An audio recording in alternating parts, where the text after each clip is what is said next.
বিসমিল্লাহির রহমানির রহিম। আসসালামু আলাইকুম। কেমন আছেন আপনারা? আশা করি ভালো আছেন।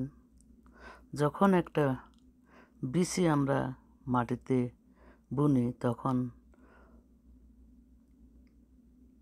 ওয়েট করি কখন বিচিটা চারা হবে। চারাটা হলে একটা আনন্দ, চারাটা বড় হলে আরেকটা আনন্দ।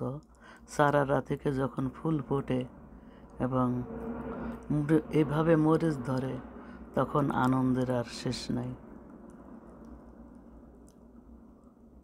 দেখেন, পাতা দেখা যাচ্ছে না, প্রতিটা পাতার গোড়ায় গোড়ায় দুইটা করে মরিচ।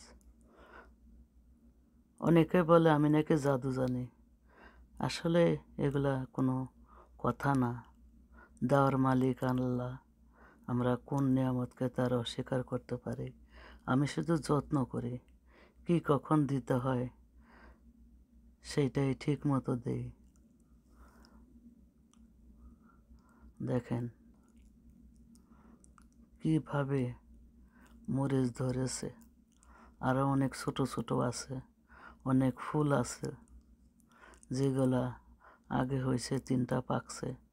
অনেক ছিঁড়ে ছিঁড়ে মানুষকে দিছি রাস্তার পরে। করার কিছু নাই, এখানে অনেক সাউন্ড হবে প্লেন যাওয়ার সময়, মনে কিছু নেবেন না, আন্তরিকভাবে দুঃখিত। যদি আমার এই ভিডিও যদি আপনাদের ভালো লেগে থাকে তাহলে লাইক দিয়ে সাবস্ক্রাইব করার অনুরোধ রইল। এখন আসেন, এই মরিচ গাছে আমি কি কি খাবার দেই।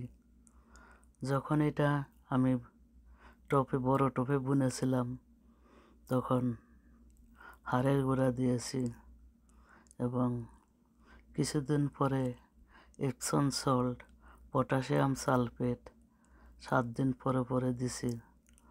আর এখন দিই চাল ধোয়া পানি আর মাছ ধোয়া পানি, এইটো খাবার দিই। দেখেন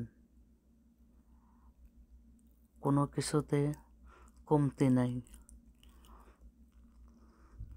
আমি তো এখান থেকে যে চাই তাকে তো না দিয়ে পারি না, আর অনেকেই না বলেও ছিঁড়ে নিয়ে যায়, করার কিছুই নাই। আমি তো আর দেখি না, কি করার আছে। তারপরেও বলছি, যদি আমার এই ভিডিও আপনাদের ভালো লেগে থাকে তাহলে লাইক দিয়ে সাবস্ক্রাইব করার অনুরোধ রইল, আর বন্ধুদের মাঝে শেয়ার করে দিবেন।